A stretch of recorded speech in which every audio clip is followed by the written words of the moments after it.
Hello, hi friends, welcome back to my channel. Here is a non-spoiler movie review of the film Malayali from India. First thing watch movies తర్వాత నా experience చెప్పాలంటే movie అయితే ఓకేగానే ఉంది. And మెయిన్గా నాకైతే చెద్ద biscuit అబ్బా ఈ movie. ఎందుకంటే రీజన్ కూడా చెప్తాను చూడండి. ప్రీవియస్గా మన కల్కి మూవీ తప్ప మిగతా దాని తర్వాత వచ్చినవి అవి కూడా నాకైతే అంత సపోర్టింగ్ అనిపించలే, మెయిన్గా ఓటీటీలోవి. అండ్ దానికోసమే సోనీ లైవ్లో ఈ మూవీ వచ్చిందని తెలుసుకొని సబ్స్క్రిప్షన్ కొని మరీ మూవీ చూసినాను. మూవీ అయితే పెద్ద బిస్కెట్. అండ్ చూడడానికి రీజన్ వచ్చి మన డిజో, అంటే ప్రీవియస్గా ఆయన మూవీస్ వచ్చి మన జనగణమన వచ్చింది. ఎవరైనా చూడటైతే చూడండి అబ్బా, చాలా అంటే చాలా బాగుంది. ఆ మూవీ తర్వాత ఈ మూవీ వచ్చింది కాబట్టి కొంచెం ఎక్స్పెక్టేషన్స్ పెట్టుకున్నాను, కానీ నాకైతే పెద్ద బిస్కెట్ ఈ మూవీ. అండ్ ఫస్ట్ హాఫ్ గురించి చూసినట్టయితే ఫస్ట్ హాఫ్ అంతా కూడా మనకి ప్రెజెంట్ పాస్ట్లోకి క్యారెక్టర్స్ని అప్ అండ్ డౌన్ చేయడం, పాకిస్తాన్ చూపించడం, మళ్ళీ ఇండియాలోకి రావడం, మళ్ళీ అక్కడ పోవడం, ఇలాంటివి చూపించడం వల్ల టోటల్గా అంటే ఫస్ట్ హాఫ్ టోటల్గా ఆ క్యారెక్టర్స్ ఏం చేస్తున్నాయి, వాళ్ళ స్ట్రాంగ్, వాళ్ళ వీక్నెస్ అన్నీ చూపించడమే జరిగింది.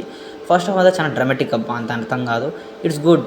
కానీ క్లైమాక్స్లో వచ్చిన తర్వాత అంటే ఇంటర్వెల్ బ్యాంక్ దగ్గర వచ్చిన తర్వాత మంచి ఫోకే అనిపించింది. మళ్ళీ సెకండ్ హాఫ్ అదే పాయింట్ తీసుకుంటాం అనుకుంటాను, కానీ ఆ పాయింట్ తీసుకోకుండా సెకండ్ హాఫ్ వేరే విధంగా వెళ్తూ ఉంటుంది. అక్కడ కొన్ని పాయింట్స్ అంటే ఫ్రెండ్షిప్ గురించి, కొంచెం లవ్ గురించి, కొంచెం మన కామెడీ అవసరం లేదనిపిస్తుంది. అండ్ కామెడీ అయితే చాలా ఘోరం అబ్బాయి మూవీలో. ఓకేగానే ఉంది. అంటే మెయిన్గా పాకిస్తాన్ని చూపించాల్సిన ఆ లైనే తీసి పక్కన పెట్టేస్తే మూవీ అయితే good, it's a good film.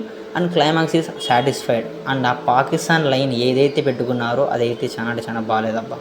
And coming to actors performances మన నివి అండ్ డిజో కూడా ఉన్నారు. మూవీ అయితే వాళ్ళ వరకు అయితే ఓకే అనిపించినారు. అండ్ సపోర్టింగ్ క్యారెక్టర్స్ అయితే అంత బాగా చేయలేదు అనుకున్నారు, ఎందుకంటే ఓకేగానే చేసినారు వాళ్ళు.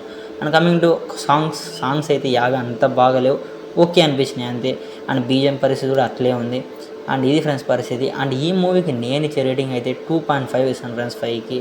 అండ్ ఈ రివ్యూ మీకు ఎలా అనిపించిందో కింద కమెంట్ బాక్స్లో ఖచ్చితంగా తెలియజేయండి. మళ్ళీ కొత్త రివ్యూతో మళ్ళీ మీ ముందరకు వస్తాం. అంతవరకు బై ఫ్రెండ్స్.